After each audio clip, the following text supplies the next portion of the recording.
Well, good afternoon, everybody. It's now 12 o'clock. We've reached the last session of Studio 2 for this conference, and thank you for being with us this far. Couple of quick housekeeping notices. Please remember to return your headphones because the EU would love to have them back.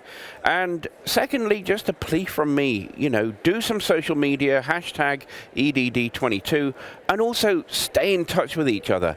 It's so easy these days to find people. You only normally need to Google them or put their name into Twitter or Facebook or LinkedIn, and there you are.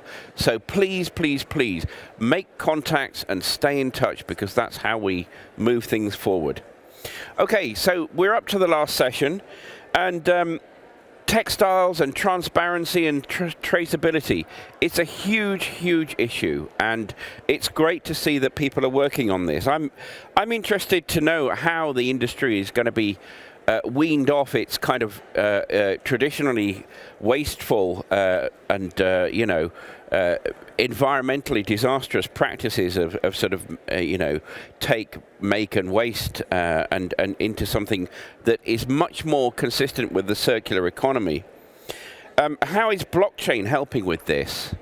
Because I think blockchain has a lot to contribute here. And what solutions will have a high impact, and how will they be scaled up? Okay, so let me introduce to you Maria Teresa Pisani, who is going to take you through this next and this last session of the day, and I'll be back at the end. Thank you.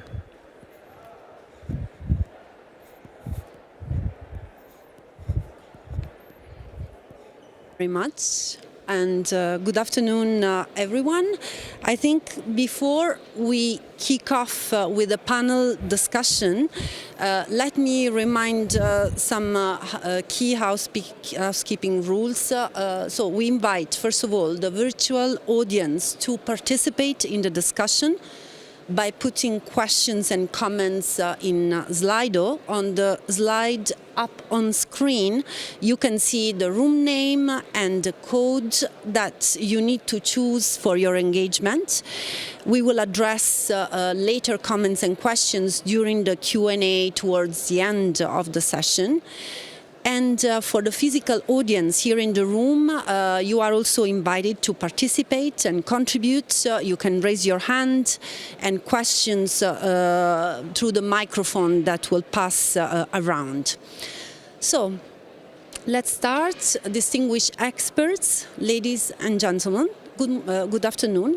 I'm Maria Teresa Pisani from the United Nations Economic Commission for Europe, and it is my great pleasure to moderate this panel, Tracing Textiles, Advanced Technologies in Sustainable Value Chains. This is really about the clothes we want. And we are delighted to hold this event as part of this year's EU Development Days. And I would like to thank, of course, the organizer, the European Commission, and especially DG International Partnership for hosting this important forum. As we all know, the theme this year is Global Gateway. It's about building sustainable partnerships for a connected world. And this underscores the importance of reshaping business models for inclusion, for sustainability, and for circularity. This emphasizes also the need for alliances among all value chain actors, since partnerships are key to ensure the enforcement of all the new policy and regulation that is coming up at the EU level and beyond, and to make us able also to listen, of course, to all actors along value chains, including the most vulnerable ones. Now, today in our discussion, we will look at one specific sector, which is the garment and footwear industry. And let me flag two important characteristics here of the value chain in the sector. First is the severe impacts in terms of pollution, in terms of water use, carbon emissions, human rights violations, and labor rights abuses. Second, it's that these value chains are global and particularly opaque and complex, with production facilities that, as we all know, are scattered all over the world. At the same time, it is actually a sector where consumers, investors, are increasingly willing to make conscious choices with the support of civil society and policymakers, regulators that are strongly stepping in. And to build on this momentum, we actually must increase awareness around the nature and the magnitude of impacts and risks, and need to have the tools to measure, to mitigate, and to prevent these risks.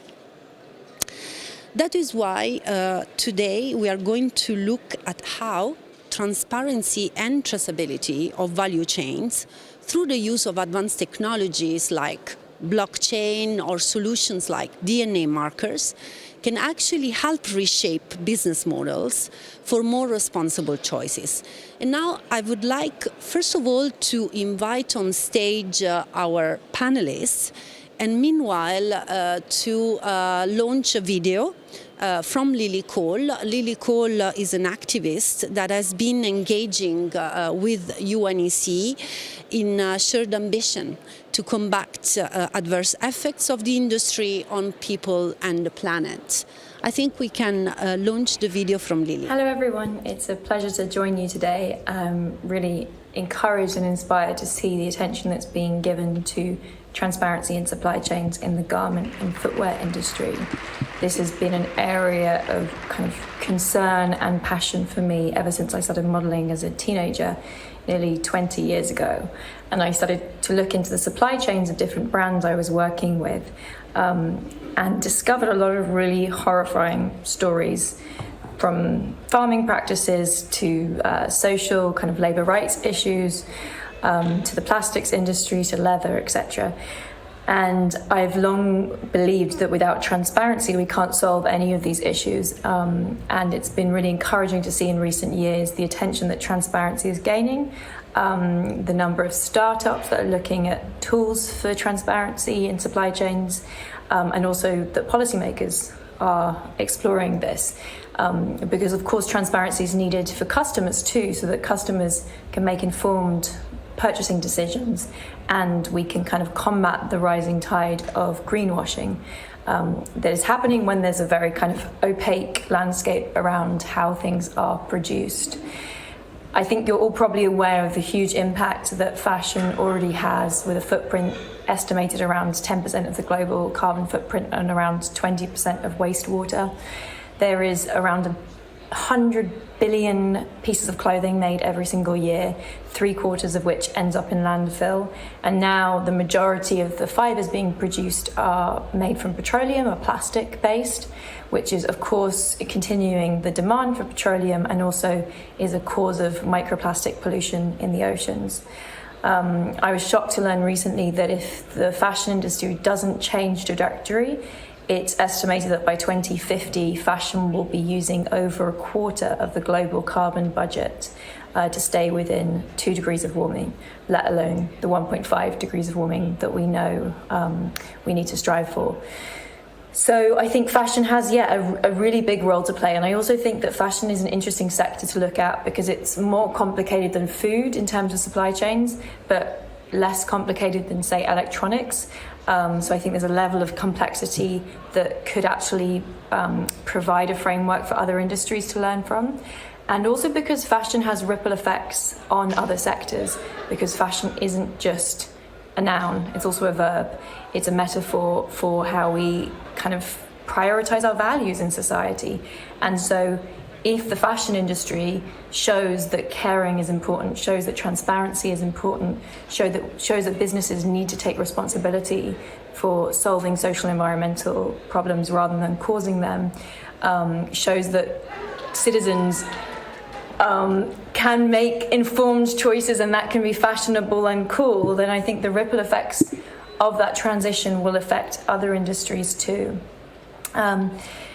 We know all the different goals that have been set by corporations and by countries, net zero being an obvious one. we don't know if we've met those goals. We will not know if we've met those goals if we don't have proper transparency. You cannot solve a problem if you don't know actually what the problem is.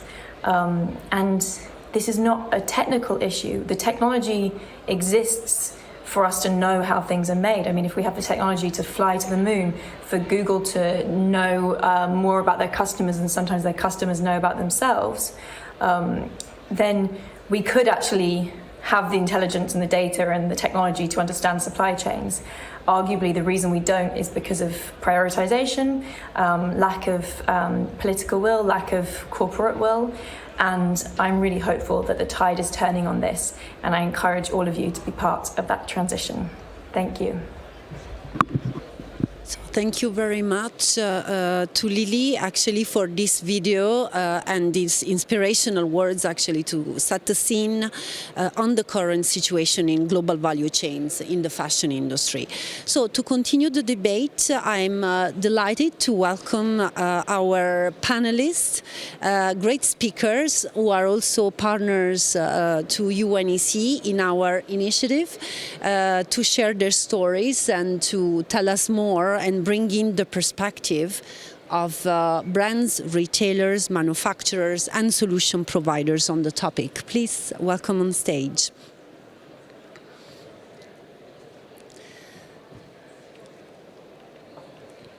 So, in fact, we will first hear from Giorgio Ravasio, country manager in Italy at Vivian Westwood, the perspective of a brand and retailer from Europe. Then from Nancy Salam, export manager at Salam Tex from Egypt, and is the perspective of a manufacturer from an emerging economy.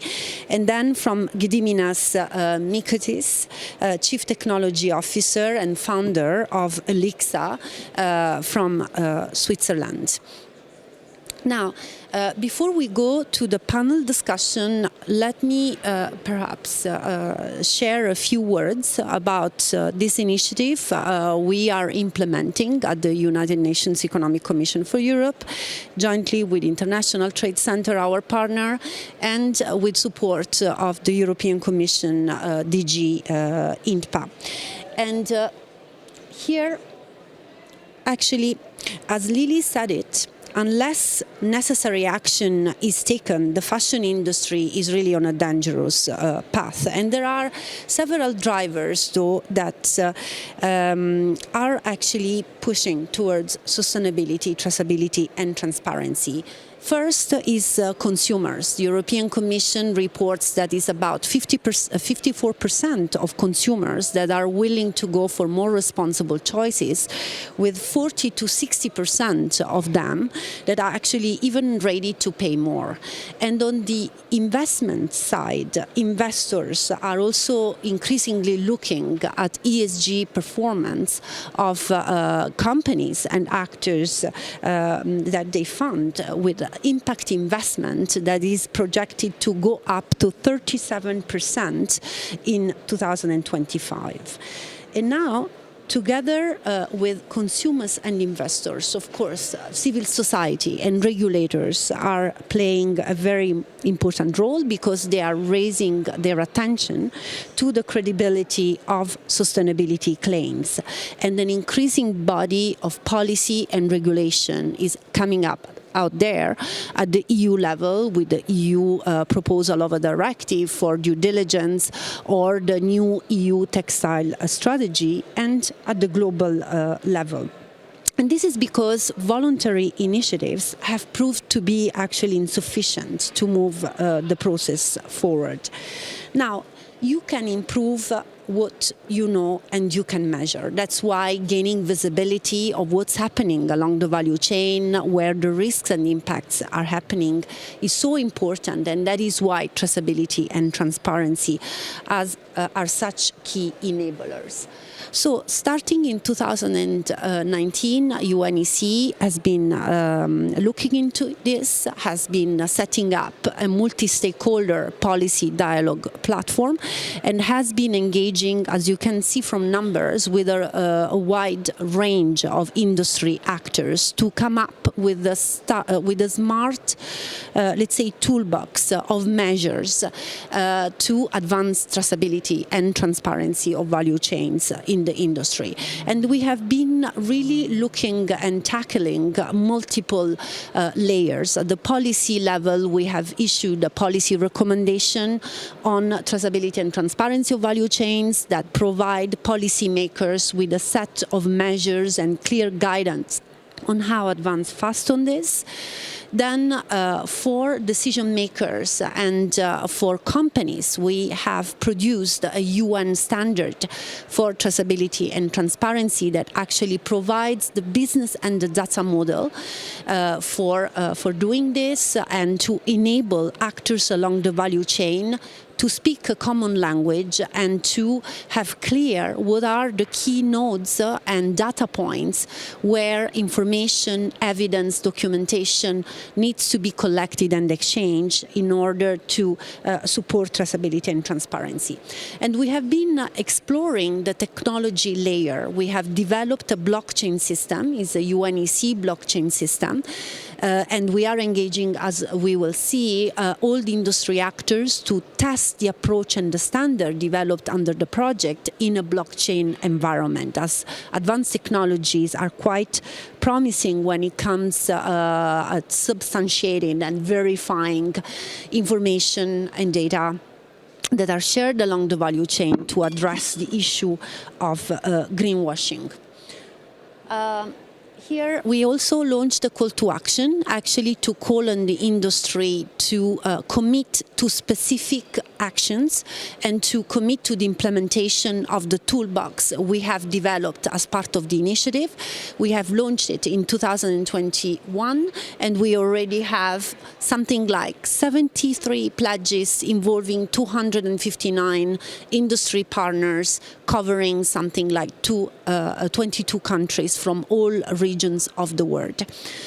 As I said, and this is also an important topic for the discussion today, we have been piloting all this in a blockchain environment for cotton, for leather, and there are important lessons learned from about 18 use cases that we have tested with the industry for shoes, for shirts, for t-shirts, for bags, really looking at the traceability and transparency from the raw material production through manufacturing to branding and retailing, and now aiming at going to consumption and post-consumption with the proof of concept that is soon to be published and issued, presenting all these use cases.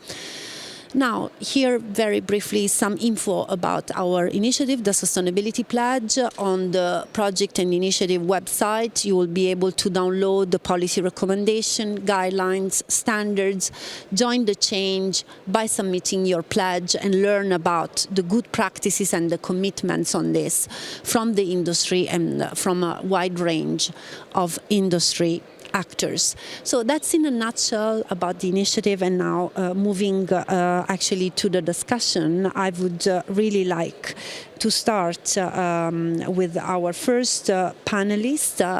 Good morning, good afternoon, Giorgio, and thank you very much for joining. From Giorgio, we are going to learn industry experience and recommendations from a Europe-based brand that is the downstream part of the value chain. So let's start with the first question, Giorgio. From your perspective and the perspective of a lead brand, what is the importance of collaborative approaches among value chain actors to meet sustainability requirements, and how actually traceability and transparency can help? First, thank you, Maria Teresa, for this introduction, and thank you, Maria Teresa, and to UNEC team for having invited us to join this pilot. Of course, cooperation is a clear key point of this process. And when we started, the aim was to enhance and to improve our sustainability and transparency garment and footwear value chain, and the only way was to pinpoint some sustainability hotspot in order to make accountable and manageable all the risks connected to having a so fragmented supply chains as in fashion industry is very common.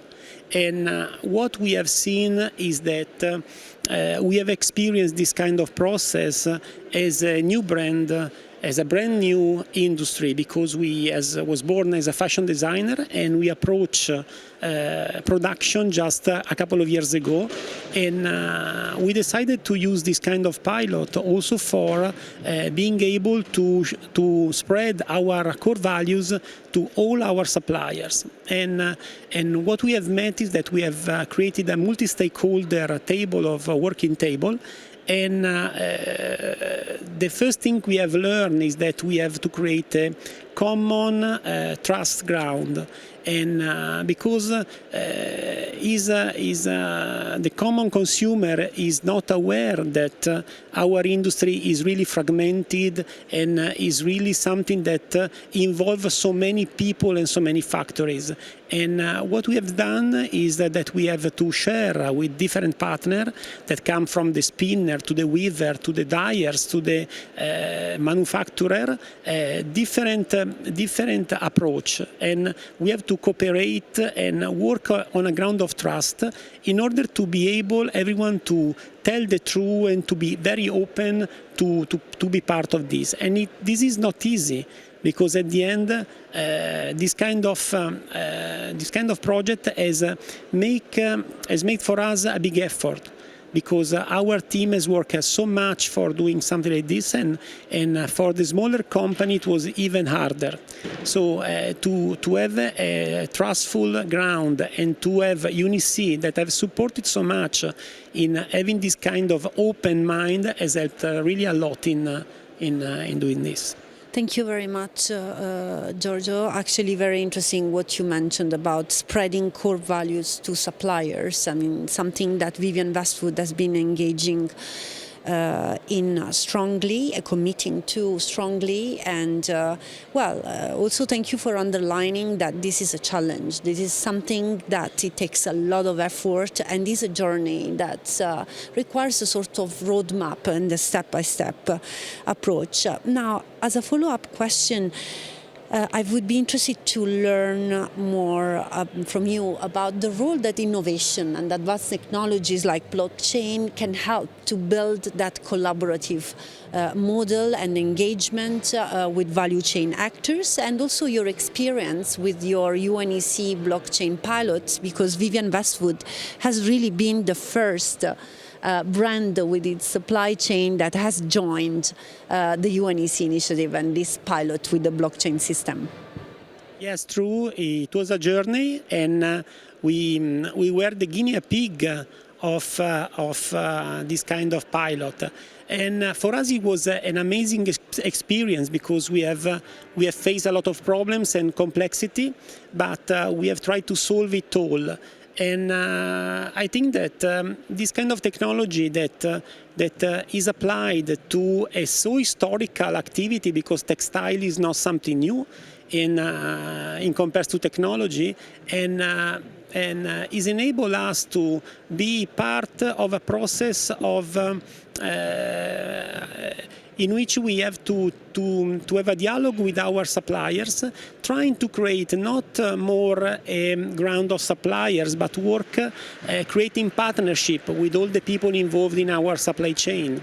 And as you said, it is a journey. It's not something that you start and you finish very quickly and very easily. It is a process in which you have to cooperate with the different culture, because industry culture is different from fashion culture. Retail business is different from manufacturer business. So we were obliged to sit down and try to find a common language, a common way of doing things, and try to express our core values, and try to make a commitment also for all our partners in production. And this is something that is not easy, because a fashion brand has always the strength in terms of economy, energy, people, competencies, skills to manage any kind of change. But a smaller factories, a smaller family company has not so the power to approach this kind of changes so easily. So we had to compare on the same level of equality and working with them on the same page, on the same level. And this is something that is really important for me, because a project like this, in which technology has a so important role for a consumer, but also for the industry, is also connected to the fact that the fashion brands must take an important role. And I said, as Spider-Man says, from superpowers comes big responsibility. And fashion brands has a big responsibility in this. We must work and be able that we have to support all the smaller company. Because whenever a consumer is buying something, in his mind is buying the brand, is buying just the products that is signed by a designer or a brand. But there is so many people involved, and the fashion brand has the role to support everyone and try to make feasible for everyone to be visible. And make visible what is now invisible. So cooperation can be very supported by technology. Thank you very much, Giorgio, and thank you very much also for underlying the responsibility and leading role that brands and retailers play and the support that they need to provide to manufacturing companies, to the manufacturing side of the industry. And that leads me actually to the questions for our second panelist, Nancy from Salam Tech in Egypt. So Nancy, the perspective of a manufacturer from an emerging economy, what are in your views the challenges and opportunities there of a supplier that is acting in global value chains and is based in an emerging economy? Oh, sorry. Hi, Maria. Thank you for having me, first of all. So basically, being a fabric manufacturer, you're between the brands and between the yarn suppliers. So for us, it's easy for us to onboard our yarn suppliers, but the question really comes to how do you onboard the very first processes, which are the fibers, the source of the fibers. So for us, especially, not being a brand, I guess, it's hard for us to have this type of leverage over the very first stages of the supply chain. Especially for us having many different yarn inputs. Like, for example, for cotton, it's a little bit more straightforward, still challenging, but a bit more straightforward. But for us, for example, we can have, we can have up to 100 different yarn suppliers, from polyamide to polyester to elastane. So it can get quite complicated if you don't have large leverage over your suppliers. So having the brands support you from the beginning of the value chain, I think, is very important. Thank you very much, Nancy. And here, for underlying this, it's very much in line with the message that Giorgio passed before. But in your view, what are the specific actions that could be put in place? On one side, at the industry level, on the other side, governments, policymakers, business associations. How can they help the upstream part of the value chain, and particularly, in emerging countries? Yeah, so for sure, the traceability blockchain technology will help to increase automation. So basically, we're sending, every year we have to renew all our certifications. Every single customer is asking us to send it by email. It's very manual, so I definitely think this will be a plus side to it. But in terms of, I guess, initial stage on brands, how can we not duplicate these systems so that we're having to basically upload all our documents on several different brand systems? This is, for me, I feel, a big challenge. So, for example, from Egypt, There's this new customs blockchain system which regulates all the imports into Egypt. So basically your supplier abroad has to upload their shipping documents, all the invoices, in order for it to even enter the Egypt. So I guess being able to have the government which are using these programs, these blockchain technologies, how can they connect with our customers in order to facilitate this type of integration, so that we're not uploading the same systems? Because I feel like almost we'd have one person sitting there uploading documents all day. So it's very important for the government that are using these, and for sure, no doubt, I think this will be worldwide, to basically be working alongside brands and connecting these systems to speak to each other, essentially. I also think that, the brands are asking from us, and us as a company, to be onboarded to their blockchain systems. So I feel like from an emerging economy, a lot of people aren't really aware of how these systems work. Even for us, basically, the UNECE are the ones that had these kind of events discussing the technology behind it. But maybe getting the brands to spearhead these types of initiatives, because I think we only listen to the people who are paying the bills at the end of the day.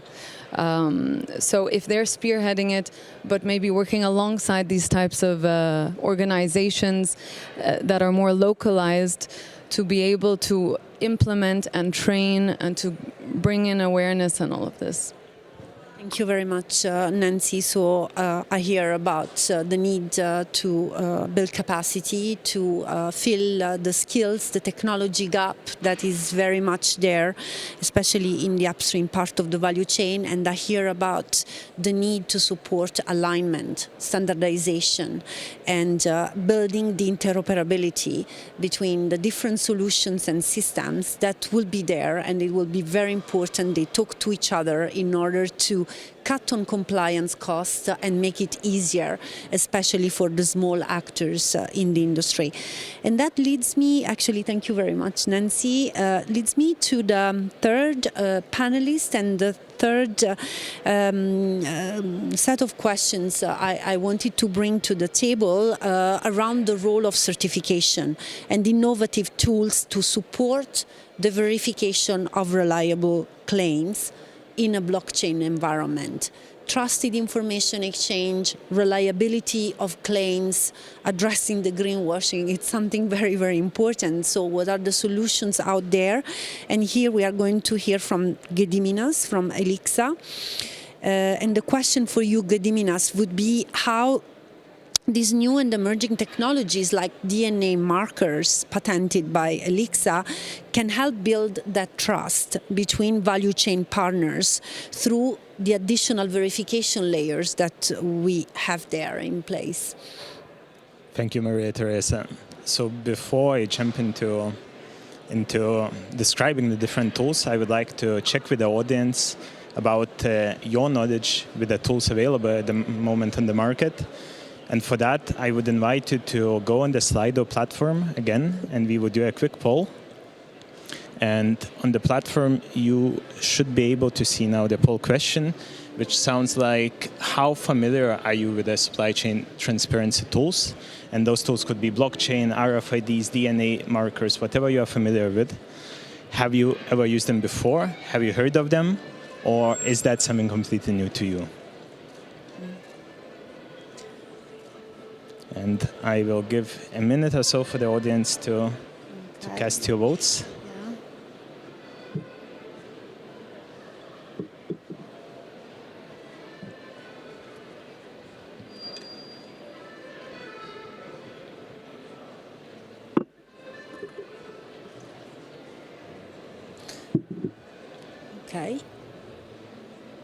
Okay, so we are getting the votes in, and it looks like most people have heard of them, but are not very familiar with how they work.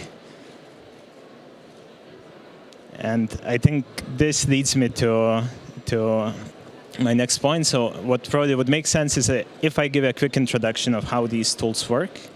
So if we continue to my slides, you would be able to see the different tools that are available at the moment on the market to ensure the traceability of the supply chain.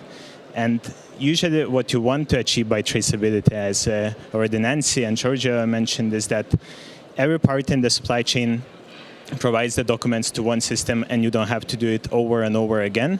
And those documents are accessible by the right parties. And at the same time, they're stored in a reliable way. And to achieve that, there are a number of digital systems that enable keeping your records in a secure way. And one of the more prominent tools that Maria Teresa has already mentioned is the blockchain system.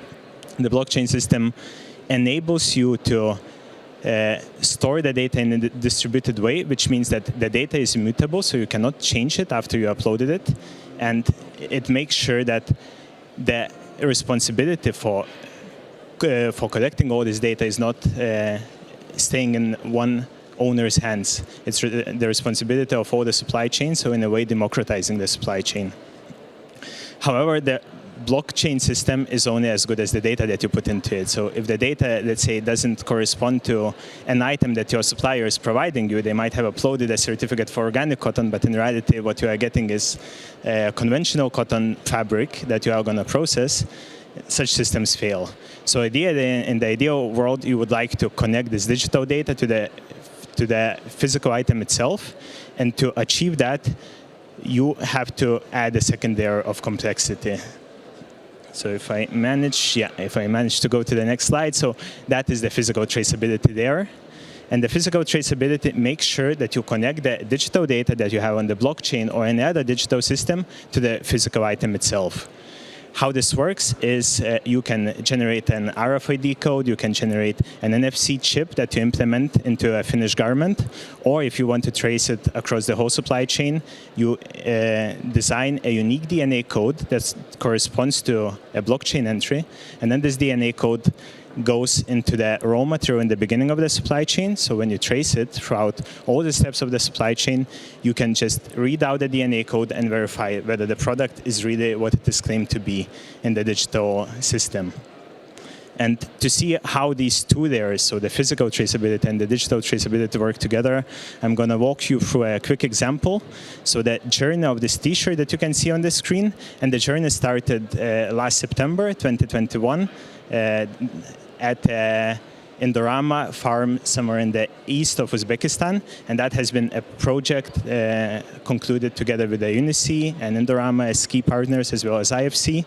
And in this project, the cotton has been harvested, and at that point an entry in the blockchain has been created containing data about the product origin, quality, sustainability criteria, and so on. And then what we did next is, for this blockchain entry, we designed a unique DNA code. And this DNA code has been applied on the fiber, so again, in the very beginning of the supply chain.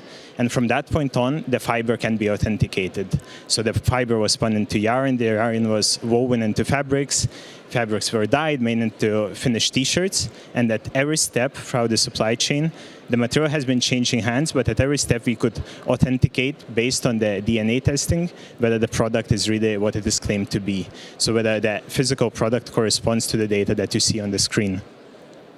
And this allows, in general, for any party of the supply chain, whenever you have a doubt, to verify the claims related to the product. What this means is, on one hand, as a supplier, as a supply chain actor, you are not tempted anymore to tamper with your product, to use cheaper alternatives, because there is a chance of that being verified. And from the brand perspective, the brands also are capable to verify the authenticity of information at any point. And what that means is that builds the trust between the stakeholders, because if you know you would be caught cheating, or if you know that you can verify at any point, you start behaving as if that's the only way to do it. And that, in the end, combines this capability alone combines the trust from different parties in the supply chain, starting from upstream, going all the way down to brands and retailers. Thank you very much, Gediminas, for driving through, making us understand a little bit the complexity behind these type of solutions, but also showing that these are already applied. It's possible, actually, to do traceability and transparency along the value chain in a trusted and verified manner. And maybe you can share one additional example also of a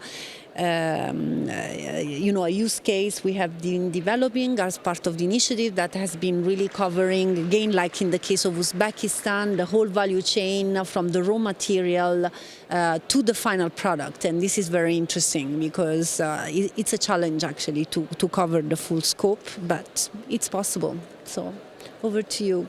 Absolutely. So if you think about the challenges and complexities in scaling such a solution, I think this is a very nice example where we started traceability from the individual farming communities, in this case in the north of Peru, where the data has originated really from the individual farming communities that has been again uploaded on the blockchain, and this allowed us to trace the product throughout all the supply chains. And this project, just like the previous one that I shared before, involve the DNA markers that again enable you to verify at every point throughout the supply chain the movement of the products and authenticate whether it's original product or not. And what's interesting, I think, about this project is that it covers the smallholder farmers, then it covers the manufacturers, but it also goes to a retailer, a brand, in this case in the US, that essentially requires the alignment of all the parties in the supply chain in ensuring this traceability works. So if you would think how to scale up such approaches, you shouldn't think always, how do we scale it up in the emerging world?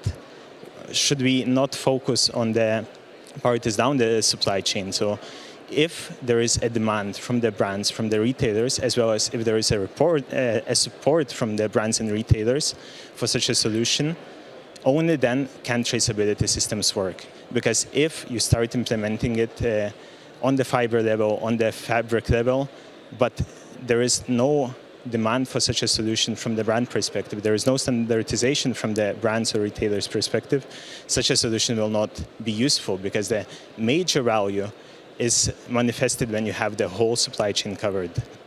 So this allows you, having all this data about the supply chain allows every part in the supply chain to profit in certain ways. If you are more upstream, you can protect your products through tracing them and being able to authenticate whether it's superior material compared to competition that might offer cheaper products. If you are a brand or retailer, it helps you with compliance in terms of supply chain due diligence, in terms of anti-greenwashing laws and similar legislations. It supports you in front of investors in terms of ESG scores. And finally, if you're an end consumer and you see a supply chain starting from farm and going to retail, it also gives you trust in what a brand is doing and what the whole organization that is much bigger than the brand, what the manufacturers, suppliers, fiber producers are doing to produce a garment for you. So that makes it more personal to you, that increases the ownership and in the end increases the lifetime of a garment.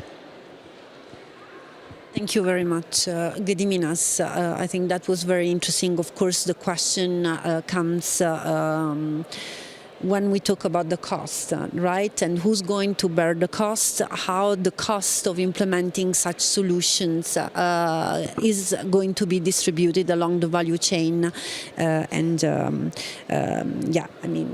this goes back to the issue of collaboration, partnership, and engagement of all value chain actors. I don't know if we can take one question from the floor. I think we round out of time. So thank you very much to our panelists, actually, for insightful interventions and for a very interesting discussion. And thank you to DG INPA for the opportunity to have the panel discussion here. I think that the main aim was to discuss how truthful information can increase companies' ability to manage their value chain, to manage reputational risk, to advance on the sustainability and circularity journey. And we learned that this is a complex effort that takes a multi-stakeholder partnership approach at the policy regulatory level, at the industry level, and with solutions and standards and technologies that also are very important enablers actually for the journey. Thank you very much. Thank you.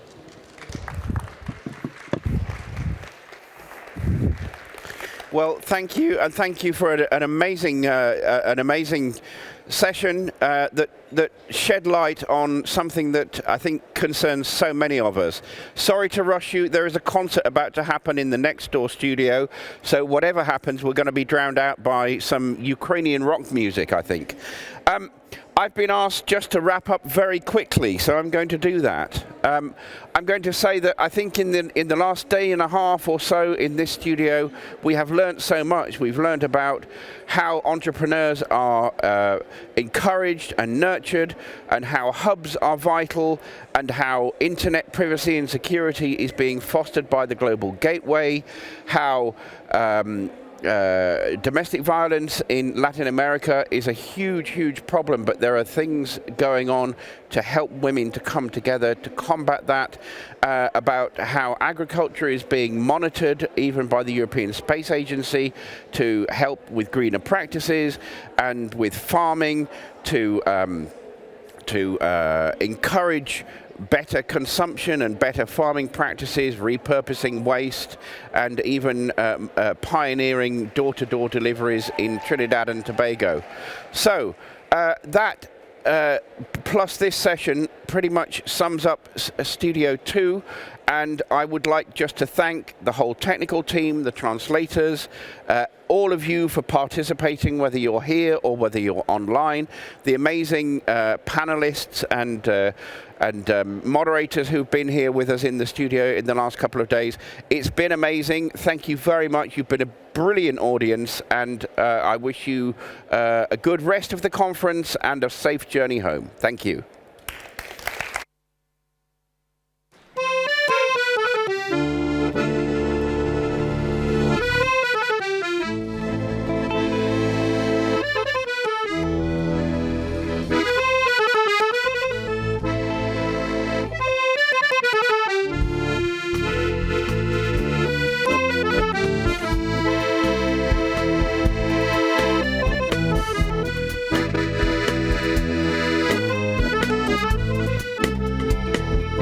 Tombe la neige, tu ne viendras pas ce soir.